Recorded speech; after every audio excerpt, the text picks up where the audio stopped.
শ্রীরামচন্দ্র পিতৃসত্য পালনের জন্য 14 বৎসরের জন্য বনবাসী হয়েছিলেন। সঙ্গে গেছিলেন মা জননী সীতা দেবী। এই সত্য এটাই প্রমাণ করে একজন স্ত্রীকে দেহ, মন এবং ধন এই 3টি জিনিস নিয়ে প্রতিটা সময় স্বামীর সহধর্মিণী হতে হয়। স্বামীর সঙ্গে এক ঘরে থাকলেই শুধু স্বামীর সহধর্মিণী হওয়া যায় না। শরীর, মন এবং ধন এই 3টি জিনিস নিয়েই স্বামীর সহধর্মিণী হতে হয়। তবেই স্ত্রী ধর্ম পালন করা হয়।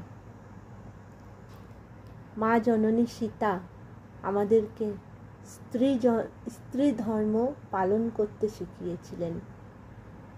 ঠিক আমাদের বড় মাও আমাদের স্ত্রী ধর্ম পালন করতে শিখিয়েছেন ঠাকুর সেবার দ্বারা।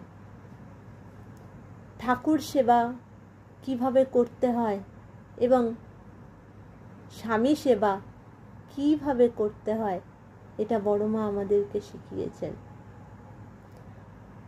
আমরা বড় মার মতো সম্পূর্ণ হতে পারবো কি না জানি না, কারণ তিনি তো মা লক্ষ্মীর রূপ, আমরা তো সাধারণ নারী।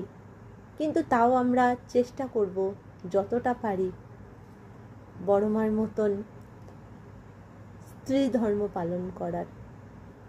জয় গুরু।